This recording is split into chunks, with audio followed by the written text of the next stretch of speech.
Нурлис мырза, саламатсызбы? Бүгүнкү бул жерде ошол Айтматов райондук билим берүү бөлүмү тарабынан Айтматовдун 95 жылдыгына карата семинар болуп аткан экен. Бир аз ой пикир бөлүшүп койсоңуз. Районда Семетик начальствонун косоосуна аттаганда эле жагымдуу атмосфера, жагымдуу бир маанай тапкан бир өзүнчө аудитория даярдап турган экен. Көрүүчүлөр окуучулар өздөрүнүн сүрөттөрүн тартып атса, бул жакта окуучулардын поиндиктери эмнеден жаралган сүрөттөрү, көргөзмөлөр уюштуруптур да. Ойлойбуз бул иш-чара эң жогорку деңгээлде өткөрүлөт деп. Анан эң огул эле ушу биздин районубузда эң алкыштардан ошондой Айтматов атабыздын 95 жылдыгына карата уюштурулган областтык семинардын болушу бекерден эмес окшойт. Себеби ушу биздин районубуздун аталышын өзгөрүшү, атабыздын да биздин районубуздан болгондугу, жердеш болгондугун дагы биринчилердин болуштуруп атканы бул албетте күчтүү жетекчинин аракети, ошонун демилгеси артында деп ойлойм. Уюштуруучу түзүлмөлөрү ошол жерден Албетте. Достор, ушундай бизде ошол Айтматов райондук мамлекеттик администрациянын социалдык сектордун жетекчиси адиси Нурлис Орозмотов азыр ой пикир билдирип өттү. Андан тышкары бул жакта Чыңгыз Айтматов ааламы деп кире бериши, бул жакта окуучулар, жалпы эл айтор эң сонун маанай бул жерде. Бүгүн Семетик кинотеатрында достор.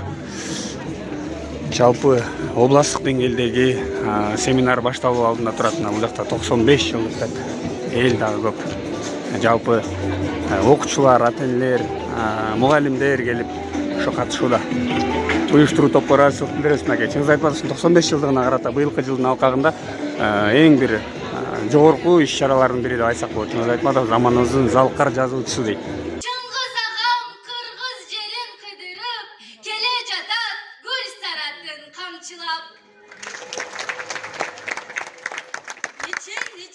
Çıgarmalar yaratıp, düğmeline belek kılıp daratıp, Asel menen İlyas'tı men eskerem, dolan attı, beldi aşıp baratıp. Betmi betin, Kassandra tamgasın, dünkü soğuğap, anan kızıl almasın, yazıp gelgen kaleminiz bokoboy, düğüne eline koş kanattap tarkasın.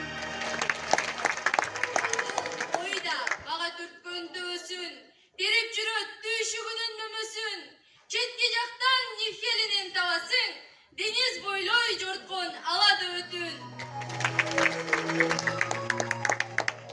Ашуу кырдан нечен ирет кыялап, ой артынан ойду улам кубалап, кыргыз кызы Жамиланы эскерем. Туулган жер туу көтөрүп дем берип, толкун ойноп, үйлөп улам жер көрүп, салкын желе сылап саамай чачтарын, кетип барат ак кемедей термелип. Чыңгыз калган